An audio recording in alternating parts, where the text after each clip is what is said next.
Hey Mason, hey Theo, we're in Croydon Hills. This is on Macadam Square. This is where you used to live. This is the park. And there's the swing you used to go on with Dad and Mum, and the playground and the oval. Ooh, I'm going to get a coffee here, I think. So this book is Alistair's Elephant by Marilyn Sadler and illustrated by Roger Bolton. And I love these books.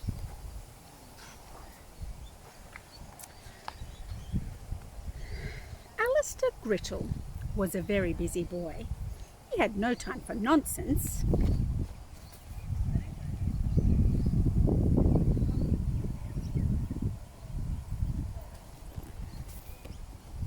It's a bit sensible. He worked very hard at school. When he knew the answer to a question, he would raise both of his hands. What? There he is. And this says Student of the Week, Alistair Grittle, Alistair Grittle, Alistair Grittle. He was very neat and tidy, and he cleaned his room every night and slept on top of his covers. Wow. I don't know what I think about that. That's very neat. It's a little bit too neat, maybe. Alistair also found time to play. He was very careful to choose games that exercised his mind as well as his body. 1, 2, 3, 4, 5, 6, 7, 8, 9, 10. That's funny. I like that game, actually. Oh, I'm sitting on a really hard thing here. Look. Oh, let's have a look. I don't think you can see. Oh, there's Nana's. Anyway, every Saturday Alistair went to the zoo because that was the day they offered a special admission rate for children under 10. Alistair was thrifty too. Thrifty means wise with your money. On Saturday, when Alistair was going to the zoo, it threatened to rain. So Alistair took an umbrella.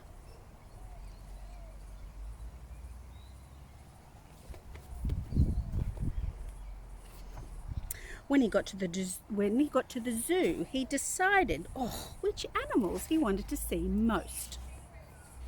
Then he studied the zoo map, walked quickly, stopped only once for a chocolate bar too small to spoil his dinner.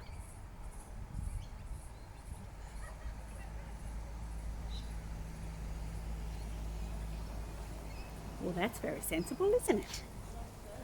Reptiles, monkeys and bears. He set out for home only after he had thanked the zookeeper for a most enjoyable afternoon. Thank you for a most enjoyable afternoon.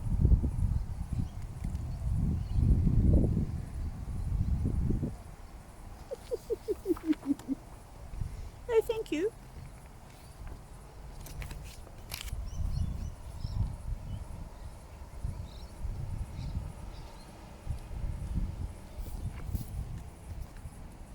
Zoo.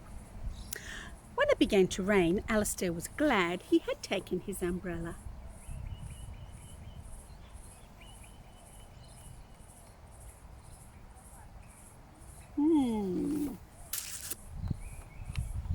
He was nearly home when he realized something quite surprising.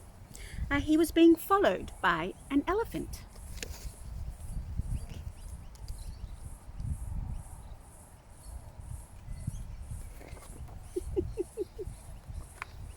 The zookeeper will be very worried about you, cried Alistair. You must go back to the zoo. But the elephant wouldn't go.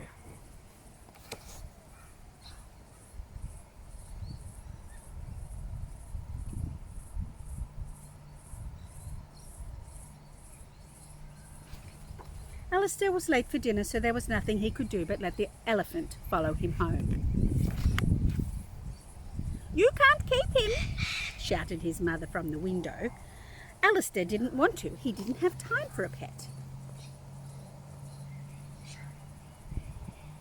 Can you see Mum's hand out the window? You can't keep him. I remember one time your dad it was outside, and he said, Mum, look at this. I'm like, oh, I'm too busy, bring it here. And he thought about it. It was a horse. There was a horse on our front yard. He couldn't bring that inside. I'm glad he didn't. So he called the zookeeper, and the zookeeper checked his records. There was a hippopotamus missing, but not an elephant.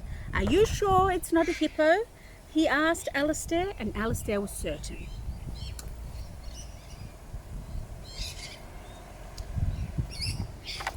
There was nothing Alistair could do but eat his dinner and hope that the elephant would leave. He was so upset he couldn't eat his favourite vegetables. Wow, he is a sensible boy, wanting his favourite vegetables. He's looking through the window. There we go. The elephant didn't leave that night or any other that week. Alistair had a very hard time sleeping with an elephant in the window.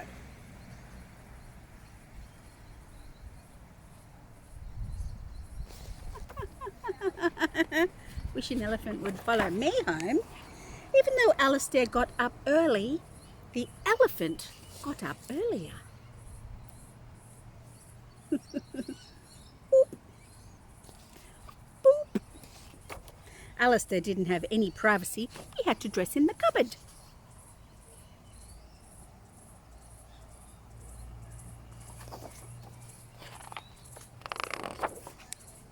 The elephant followed him to school and caused so much excitement, everyone had to be sent home. Alistair didn't get to take an arithmetic test he had studied so hard for. Yay!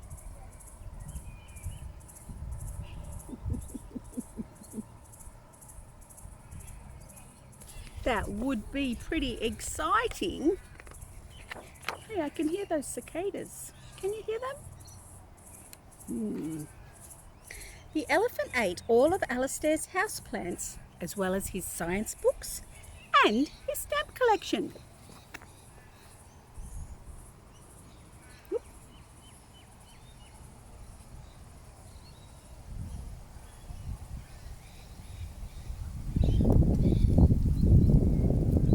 Oh, that's no good, is it? And looks like one of his plants. Alistair is getting windier. Alistair tried to teach the elephant how to behave. The elephant did get a little bit better. And then he gave Alistair some privacy. He's turning around when Alistair is getting dressed. Oh, good for him. On school days, the elephant stayed home, learned how to stay home.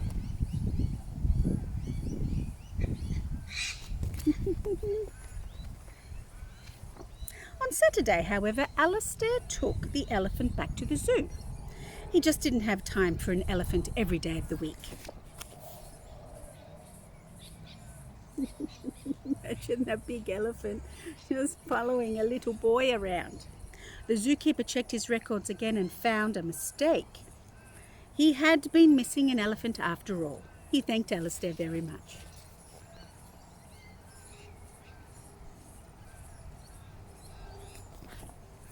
Thank you very much, Alistair. Look at Alistair's little cheeks. He's so happy. Oh, good for him. The elephant was very sad. Alistair was a little sad too. But he did promise the elephant he would visit every Saturday.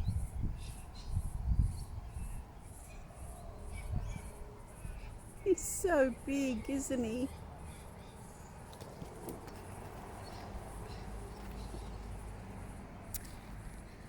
Alistair left for home. It had been a busier week than usual.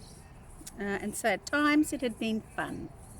But he was very happy to be going home to his quiet, tidy room, where at last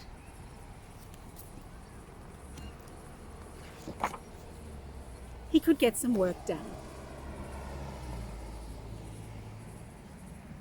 Down, down. What's that? What is it? It's a giraffe. Oh no! He's not going to have privacy again. What a great book. I love this book.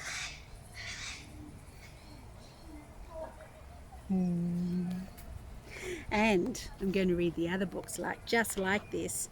And you can see in this one his room is very sensible. But in the other books, there's a photo of the elephant on there. And that's pretty cool. You guys are pretty cool. I love you heaps. I love you lots. I hope you enjoyed my story. At the park where you used to go. Do you know the videos of you guys on the swings? Remember? I do. I sent them to Gigi. Ooh, there's a bus. All right. Love you. Good night. Mwah. Good night, everybody else. Mwah. Good night, America. Bye.